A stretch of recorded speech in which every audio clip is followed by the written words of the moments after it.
کیونکہ اس مٹی میں ہزاروں اور لاکھوں جانوں کا خون شامل ہے۔ یہ وطن ہمیں ایسے ہی بیٹھے بٹھائے نہیں حاصل ہو گیا، بلکہ ہمیں لاکھوں قربانیوں اور جد و جہد کے بعد حاصل ہوا ہے۔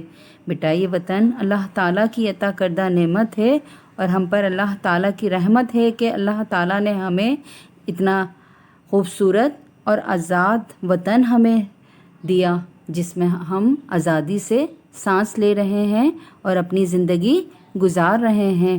آئیے بیٹا بند نمبر 2 دیکھتے ہیں۔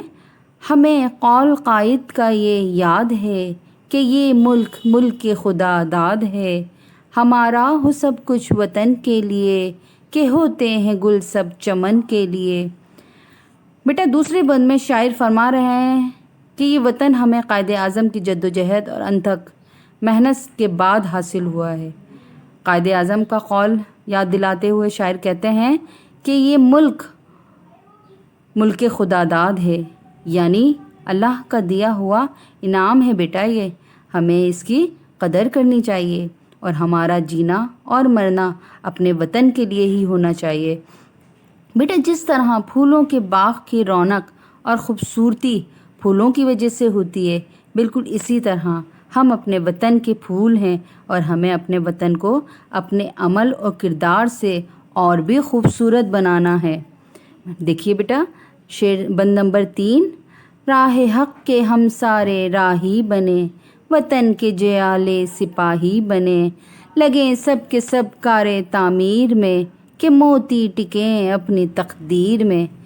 بیٹا بند نمبر 3 میں شاعر فرما رہے ہیں کہ ہمیں سچائی کے راستے پر چلتے ہوئے اپنے وطن کے لیے جان بھی قربان کرنی پڑے تو ہم تیار ہیں، اور ہم اپنے وطن کے بہادر اور جانباز سپاہی ہیں، اور ہمارے وطن کی طرف کوئی آنکھ اٹھا کر بھی نہیں دیکھ سکتا، کیونکہ ہم اپنے وطن کی حفاظت کے لیے ہر وقت بہادر سپاہی کی طرح تیار ہیں، اور ہم سب نے مل کر اپنے ملک کی تعمیر و ترقی میں حصہ لینا ہے، اور اپنے عمل سے اور اپنے وطن کی تقدیر کو کامیابی کی بلندیوں تک لے جانا ہے۔ آئیے بیٹا بند نمبر 4 دیکھتے ہیں۔ نہ ہو ہم کو محنت و مشقت سے آر، کہ ہو زندہ قوموں میں اپنا شمار، رکھیں اپنے پرچم کو یوں سر بلند، کہ پہنچے نہ حرمت کو اس کی گزن۔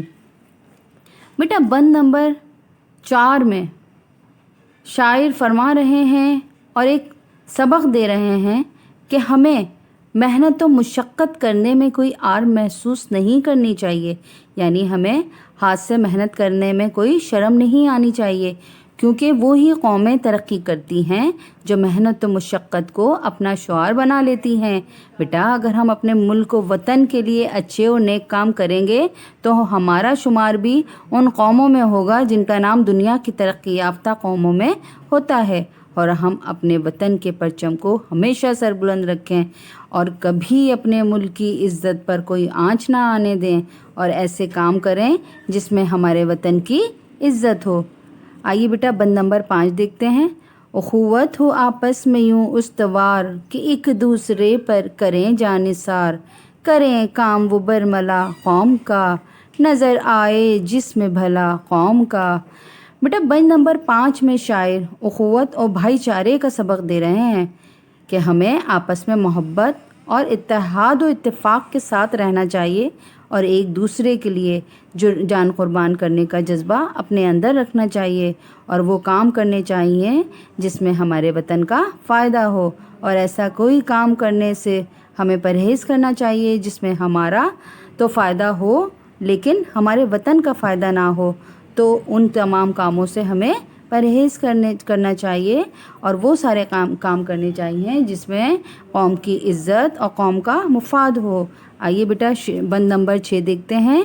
نظر ہو نہ ذاتی مفادات پر، بھروسہ ہو اللہ کی ذات پر، اخوت ہو ہم میں مساوات ہو، تو پھر دنیا میں اپنی کیا بات ہو۔ بیٹا بند نمبر 6 کے مصروں میں شاعر اللہ پر توکل اور بھروسے کی بات کر رہے ہیں کہ ہمیں اللہ پاک کی ذات پر مکمل بھروسہ رکھنا چاہیے، اور ہمیں اپنے ذاتی مفادات کو دور رکھنا چاہیے، اور تمام وہ کام کرنے چاہیے جس میں ہمارے قوم کا فائدہ ہو اور آپس میں محبت اور سب سے برابری کا سلوک روا رکھنا چاہیے۔ بیٹا اگر ہم یہ تمام صفات اپنے اندر پیدا کر لیں گے تو پھر دنیا میں ہمارا نام بھی ہے اور عزت بھی۔ اس لیے ہمیں اپنے ملک و قوم کی عزت بڑھانی ہے اور اپنے وطن کے پرچم کو ہمیشہ سر بلند رکھنا ہے اور اسے کامیابی کی بلندیوں تک پہنچانا ہے۔ بیٹا اللہ ہمارے وطن کو ہمیشہ سلامت رکھے، آمین۔ آئیے بیٹا اس نظم کی تشریحات کے بعد ہم اس نظم کی مشق کرتے ہیں جو پیج نمبر 31 پر موجود ہے۔ اس مشق میں سوال نمبر 1 ہے، درج ذیل سوالات کے مختصر جوابات لکھیے۔ اس میں 4 سوالات ہیں۔ یہ رشک چمن ارض پاک وطن سے شاعر کی کیا مراد ہے؟ حب وطن کا کیا مطلب ہے؟ زندہ قوموں میں شمار ہونے کے لیے شاعر نے کیا کہا ہے؟ ہم اپنے وطن کو کس طرح ترقی دے سکتے ہیں؟ پیارے بچوں، ان تمام سوالات کے جوابات تشریحات اور وضاحت کی روشنی میں کیجیے۔ لیکچر کو سنیے، تشریحات سنیے اور سمجھ کے ان سوالات کے جوابات دیجیے۔ سوال نمبر 2 دیکھیے بیٹا، نظم حب وطن کے مطابق درست جملے کی نشاندہی صحیح کے نشان سے کیجیے۔ اس میں الف ہے، ہمارا وطن ملک خدا داد ہے۔ جی ہاں بیٹا، یہ صحیح ہے۔ بے، ہمارا وطن اسلام کا قلعہ ہے۔ جی ہاں، یہ بھی بالکل صحیح ہے۔ جیم، وطن کی مٹی قابل احترام ہے۔ جی بیٹا، یہ بھی صحیح ہے۔ دال، ہمیں مل کر قوم کی بھلائی کے لیے کام کرنے چاہیے۔ جی ہاں بیٹا، یہ بھی بالکل بات صحیح ہے کہ ہمیں مل کر قوم کی بھلائی کے لیے کام کرنے چاہیے، یہ بھی صحیح ہے۔ اب سوال نمبر 3 دیکھیے بیٹا، نظم حب وطن کے مطابق مناسب الفاظ سے مصرع مکمل کیجیے۔ الف، عطا ہے ڈیش ہے اللہ کی۔ اس میں بیٹا کیا آئے گا؟ عنایت، عطا ہے عنایت ہے اللہ کی۔ بے، وطن کے جیالے ڈیش بنے سپاہی بنے۔ جی ہاں بیٹا، وطن کے جیالے سپاہی بنے۔ جیم، نہ ہو ہم کو محنت مشقت سے ڈیش۔ اس میں کیا آئے گا؟ آر، مطلب نہ ہو ہم کو محنت و مشقت سے آر۔ دال، اخوت ہو ہم میں ڈیش ہو مساوات ہو۔ اخوت ہو ہم میں مساوات ہو۔ سوال نمبر 4 دیکھیے بیٹا، اس نظم کے دیگر ہم آواز الفاظ قافیے لکھیے۔ یعنی کہ بیٹا ہم آپ کو پہلے بتا چکے ہیں کہ قافیہ کیا ہوتا ہے؟ ہم آواز الفاظ کو قافیہ کہتے ہیں، جیسے پاک، خاک، عنایت، رحمت، یاد، خدا داد۔ اب بیٹا اس نظم میں اور جتنے بھی ہم آواز الفاظ ہیں یعنی کہ قافیہ ہیں، انہیں ہمیں ایک جگہ اٹھا کے لکھنا ہے۔ تو اس میں دیکھیے بیٹا، وطن، چمن، راہی، سپاہی، تعمیر، تقدیر، لگیں، ٹکیں، آر، شمار، بلند، گزند، برملا، بھلا، ذات، مفادات۔ بیٹا یہ سب کیا ہیں؟ یہ سب ہم آواز الفاظ ہیں، یعنی کہ قافیہ ہیں۔ اب سوال نمبر 5 دیکھیے، نظم حب وطن کے مطابق درست جواب کا انتخاب کیجیے۔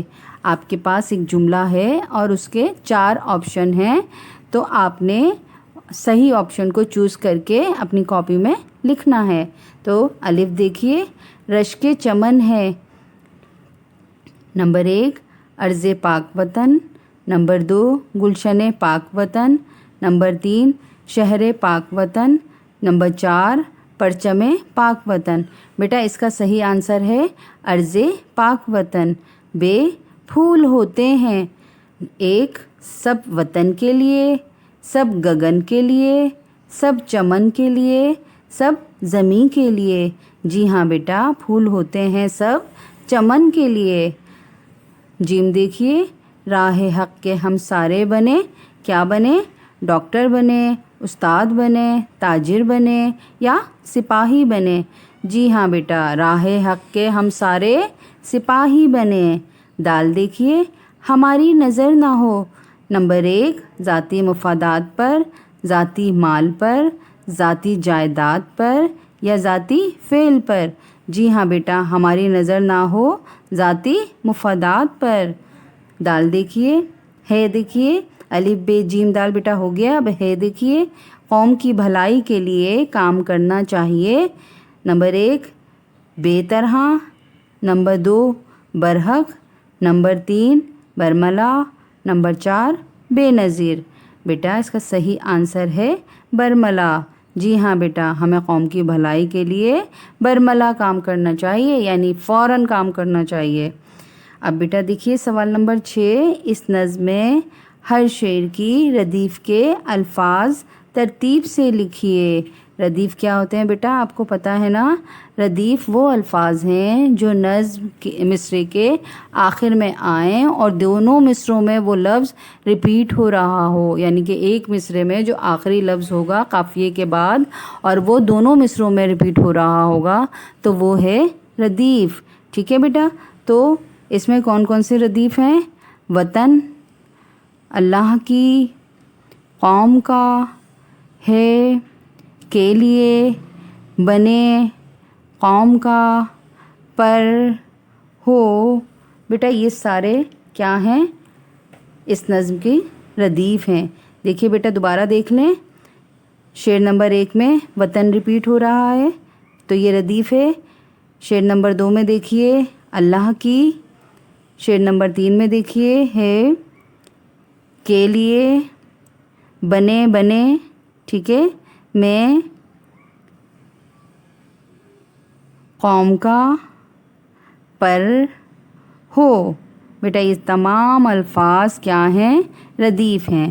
آپ کو یہ سب اپنی کاپی میں یہ سارے ردیف اتارنے ہیں۔